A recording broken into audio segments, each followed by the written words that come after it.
کا واقعہ نے مجھے وقت کا متقی بنا دیا۔ میں نے وہ کیا کون سا ہے؟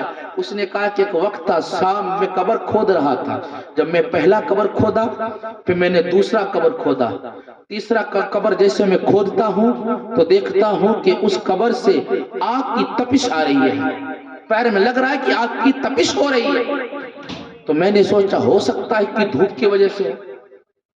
وہ بندہ جو قبر کھودنے والا تھا وہاں سے اٹھتا ہے اور جا کر ایک پیڑ کے پاس بیٹھ جاتا ہے۔ جب اسے آنکھ لگی دیکھا کہ کچھ فرشتے آتے ہیں اور آنے کے بعد کہتے ہیں کہ فرشتے لکھ۔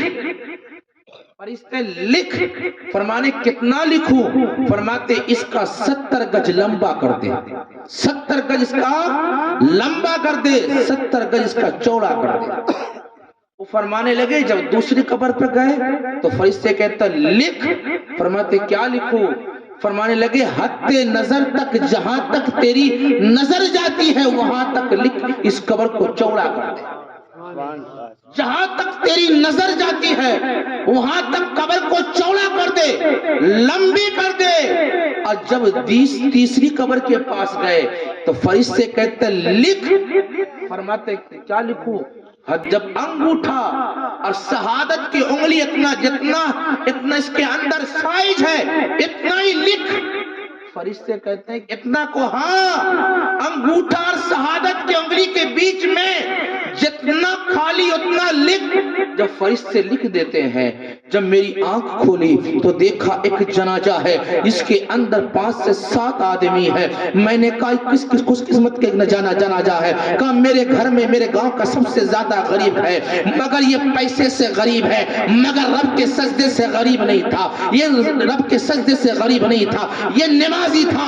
اس کو میں جب بھی دیکھتا تھا تو اللہ کے گھر میں یہ اپنے سر جھکا کر اپنے گناہوں کی معافی مانگا کرتا تھا، اللہ معافی مانگا کرتا تھا۔ وہ فرمانے لگے تو کیوں پوچھ رہا ہے؟ فرمانے لگے یہ خود قسمت، اس کے لیے فرشتے نے کہا کہ 70 گج لمبا کر دے، 70 گج چوڑا کر دے۔ فرمانے لگے یہ خود قسمتی والا کا جنازہ ہے۔ جب دوسرے جنازہ آئے جس میں only for 4 لوگ تھے، اس نے کہا یہ کون ہے؟ اس نے کہا یہ کون ہے؟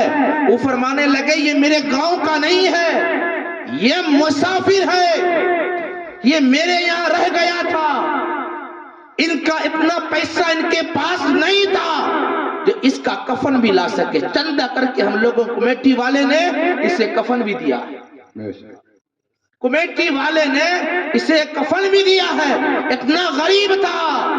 فرمانے لگا کہ لگ رہا ہے یا تو مصطفیٰ کے امتی کا نیک بندہ تھا یا تو مصطفیٰ کے امتی کا ولی تھا۔ اس نے کہا اس کے جنازے میں 4 لوگ، تو یوں کہہ رہا ہے؟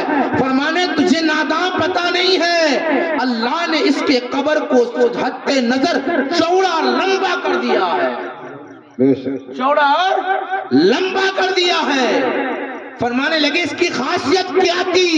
فرمانے لگے یہ اپنا ایک چھوٹا سا جھوپڑی بنا کر رہا کرتا تھا، میں اس کے گھر سے جب نکلتا تھا تو مصطفیٰ پہ درود پڑھا کرتا تھا۔ سبحان اللہ، سبحان اللہ، اللہ اللہ، مصطفیٰ پہ درود پڑھا رہتا تھا۔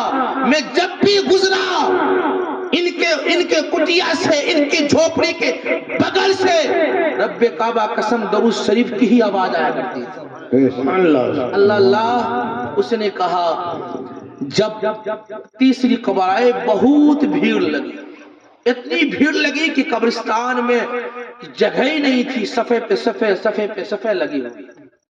اس نے کہا یہ کون ہے جس کے لیے؟ فرماتے تو پوچھ کیوں رہا ہے؟ فرماتے یہ بدقسمت عورت جو آئی ہے، جو بدقسمت ہے، یہ کون ہے؟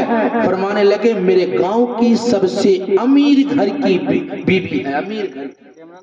اس کا شوہر بہت بڑا بزنس مین تھا، اس کا شوہر بہت بڑا پیسہ والا تھا۔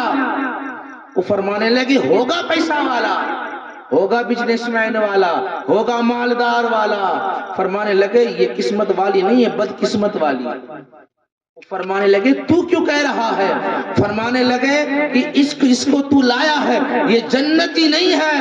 اس نے کہا کہ بتا یہ عورت رہا کیسی رکھتی تھی؟ فرمایا اس کے گھر میں سب کچھ تھا مگر سجدے کبھی کی نہیں ہے، ان کا مسلح تاک پہ پڑا رہتا تھا، قرآن تاک پہ پڑا رہتا تھا، اخبار کھولنے کا وقت تھا، کسی اور کتاب پڑھنے کا وقت تھا، مگر رب کے کلام کو کبھی پڑھا نہیں ہے۔ وہ سن، جب یہ اللہ کے کلام کو نہیں پڑھی ہے، سجدہ نہیں کی رب کے بارگاہ میں، تو اللہ بھی اسے جہنم کا ٹھکانہ بنا دیا۔